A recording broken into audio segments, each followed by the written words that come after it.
Hello there! This video will show you how to compute the mean, the median, and the mode, both using raw data and using frequency distribution tables in Excel. So let's first start by doing something you've already done in a previous Excel assignment. We're going to compute the mean number of loaves of bread for each type of bread using the average formula. So we're going to be looking at each type of bread and just collapsing across these different days of the week. For this assignment, we're not going to look at the specific days of the week. We're just going to kind of look at the overall averages. So I'm going to make this a little bit smaller. And what we're going to do, and actually, let me do something real quick. Let's go to View, freeze panes, and freeze the top row so we can still see what the type of bread is even when we scroll down. It's kind of nice. So just to keep things straight, we're going to be doing the mean, we're going to be computing the median, and we're going to be figuring out the mode. Now this is pretty simple when you have raw data. Excel just kind of does it for you. But when we get to looking at a frequency distribution table, it's a little more complicated. So if you remember from before, we just type in equals AVE till we see the word average. Then you double click average. Then you just highlight all the values. So I'm going to do it the easier way. I'm going to click the value right here, go all the way up, hold down shift, and while I'm holding shift, click the top value and it highlights everything. You're also welcome to just kind of click and drag down to highlight. Then make sure that you hit enter and you should see this value appear. Now Excel is smart. It's going to copy this formula across and it's going to link it up to each subsequent column. So we don't have to do that again. We just click here and you can either look for the little plus sign at the bottom right, click and drag over, or you can highlight all the way over, go to the Home tab, fill right, and you get the same result. Now let's figure out the median for each. Remember, the median is your midpoint. So it'll equals MED. There's our median. Double click it. And we can just click on the bottom, hold down shift, click on the top of the data, hit enter, and there is your median, your midpoint. Now this is really handy because these aren't even in numeric order to begin with. So it's really nice that you can, look at this way and not have to put them in numeric order and then count to the middle and all that. So it just does it for you in Excel. So now I'm going to copy that formula over. Again, you can either get the little plus sign, see that, the bottom right, or, I didn't copy it all the way, or, again, you can highlight, drag all the way over, fill right. Same result. Now, let's figure out the mode. Now, looking at this data, I'm not sure if I'm even going to have modes for some of these because there's so much variation and there's probably not very many repeats that I don't know if I'm going to have any modes because remember, the mode is going to tell you the most frequently occurring value. And if all the values are different and none of them occur more than once, you will not have a mode. But just to be on the safe side, I'm going to use the multiple mode formula in case maybe there's 2 values that occur more than once or 3 values that occur more than once or occur the same number of times. So when you type in equals mode, you'll see that there's mode single and mode mult. That multiple mode, well, if there's multiple values that occur the most, it'll tell you all those values. So I'm going to use that formula. I always use that formula just in case. So I'm going to click on the bottom, hold down shift, click on the top, hit enter. And there actually is a mode here, and that's 817. So we see 2 817s, and that's the only repeating value. Now let's go ahead and copy that formula all the way across. Check it out. There's no mode for honey whole wheat, no mode for light wheat, no mode for pumpkin spice. There's a 100 that occurs more than once. Let's see, there's 100, 2 100s. There's 2 100s for pumpkin chocolate chip. 104 is the mode for sourdough. If we look here, there's a 104, there's a 104. Cinnaburst has a mode of 224, so there's that 224, and then you see it again. So for all of these, the mode is only occurring twice, so not really standing out that much. So now let's think about, the best option for describing this data. And before we do that, let's go ahead and turn these into whole numbers since we are working with discrete data. So format the cells, number. There you go. So again, I just highlighted, right-clicked, format cells, number, 0 decimal places, and click OK. So this is one of the ways you can overcome the limitations of the mean. You can turn it into a whole number just by rounding so that it makes more sense with discrete data because we're not selling fractions of loaves here. So while the mode is the best option for discrete data, which is what we're working with, right? I just said you can't have a fraction of a loaf sold. There's really not enough data to produce a reliable mode, or in some cases, any mode at all. So none of these distributions are normal, and the values are somewhat inconsistent. So I think in this case, the median would be a better option for estimating the number of loaves of each type of bread to stock on any given day. That mean is just too biased by those crazy fluctuations in demand, and it may lead to more instances of over or underestimating demand on any given day. So because although we are working with discrete data, the nature of the question we're asking ourselves, how much bread to stock, doesn't really lend itself to the mode in this case because there's really very few days that have the same number of loaves of bread sold. So in this case, I would default to the median to help me estimate that. Okay. So now let's move on to a situation where we're working with a frequency distribution table.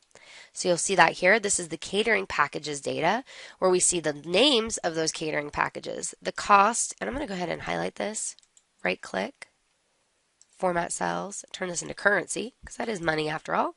So the cost of the catering packages, how many were sold this quarter, and then this is left over from when we computed the mean in a previous Excel practice assignment. So this is just the sum of X that we added up. And we see that in total they sold 15,000. Let's turn this into currency.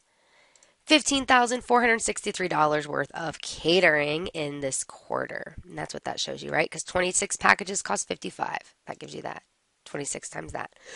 30 times 30, 35 is that. And you add those together to get your sum of X. And of course, we got this mean by taking the total cost or the total package cost sold, dividing it by how many packages. And I'm going to turn this into currency. So on average, we sold, each package was $63.63. All right, so now we're going to move beyond the mean and look at the median and the mode. So before I even start thinking about the median, I'm going to sort my data in order of cost. Because remember, you have to have your data in numeric order to locate the mean or the median.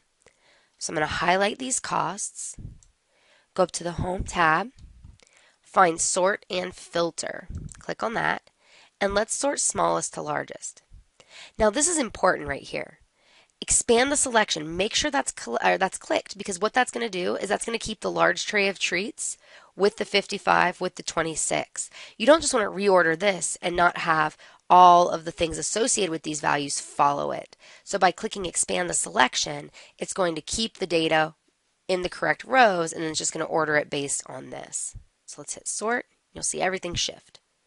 Now you can see that our cheapest package, the Great Big Cookie Box, is at the top, and then our most expensive package, the large sandwich tray, is at the bottom, and it's in numeric order.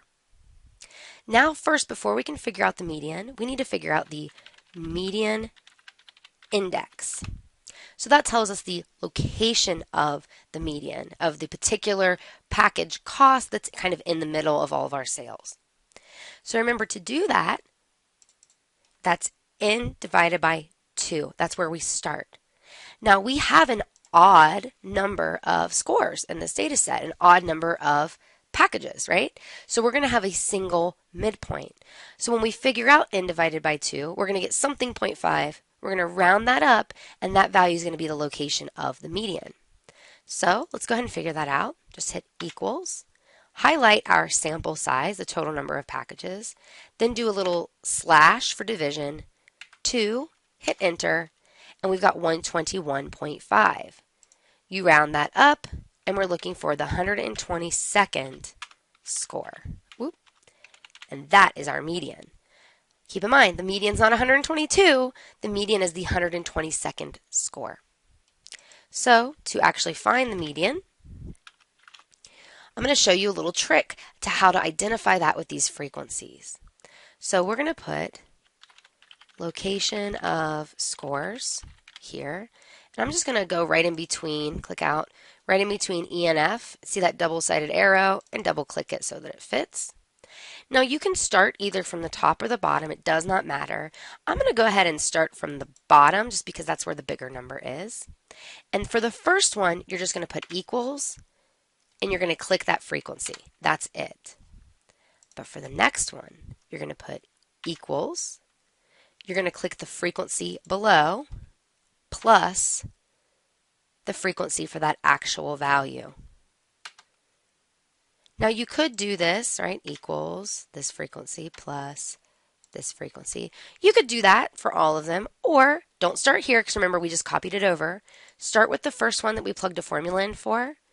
Go to the bottom right, plus sign, click and drag up. It copies that over for you. Or if that's not working for you, highlight all of these, starting at the 100, not the 56.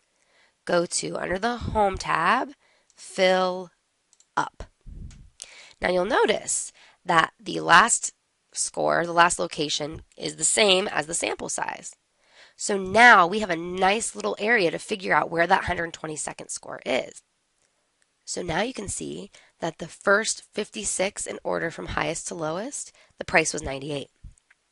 Then the 57th through the 100th, $77. Then, and we're talking just in numeric order, the 101st through the 135th, $58. The 136th score through the 161st score is $55. The 162nd score through the 191st score is a $52. The 192nd score through the 221st score is a $35. And then finally, the 222nd score through the 243rd score is a $23. So we want to know where the 122nd score is. So you basically just look here, starting from where you began, and find the number that's equal to or greater than the location. So this doesn't include the 122nd, neither does this, but once we get here, we know that the 101st through the 135th score in numeric order is a $58. So that tells us that our median is $58. So I'm just going to Control C to copy, Control V to paste, and pop that right into there. That is our median. So now we need to figure out the mode price of catering packages sold. And that's not too difficult.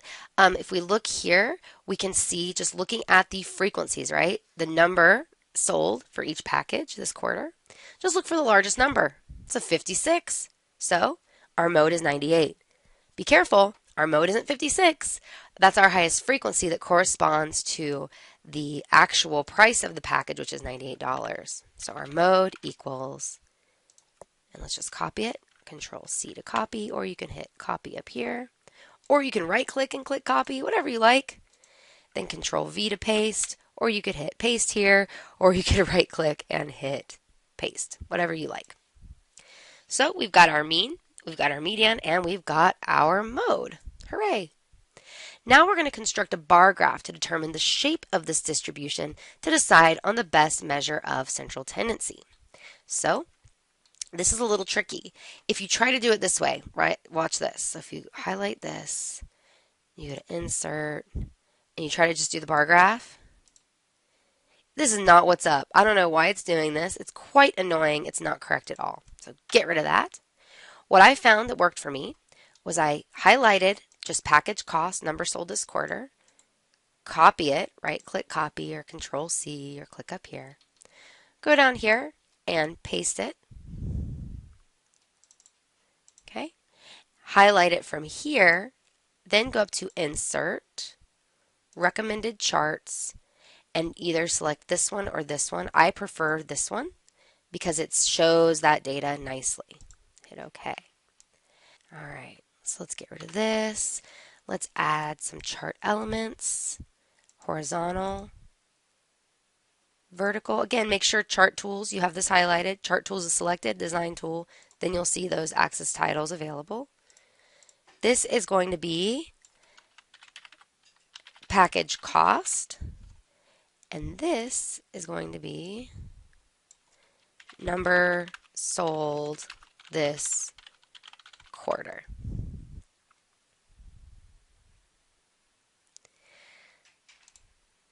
All right. So now let's look at these different measures and think about which one is most appropriate to use. So remember, technically, although we're working with prices, which is numeric data, and in most cases that is continuous in ratio, this is technically ordinal data because we have fixed categories sorted by price, right? Especially if we just had this data and we didn't know the actual package cost. So even if it was continuous ratio data, it's skewed, so we would use the median. But especially since it's technically ordinal data, we are still going to use the median. So if we look at this, kind of look at the numbers and think about if that kind of gives an accurate reflection of the nature of the data, I think it does. If we look at the mean and the mode, they're a little too high because they're really biased by this popular expensive package right here. But our midpoint, our median, is really doing better right here of kind of capturing all these other cheaper packages that are selling quite well while balancing out these two expensive packages that sell well as well. So in this case, the median would be the best measure of central tendency to use to just overall describe kind of the cost of the packages that are sold in the company. All right, so I hope you enjoyed this exercise and you have learned some useful tools in Excel. Just keeping in mind that oftentimes your data is going to be raw, so you can use the easy way, but it's really important if you're just given frequency distribution tables to understand the nature of making those calculations with this type of information.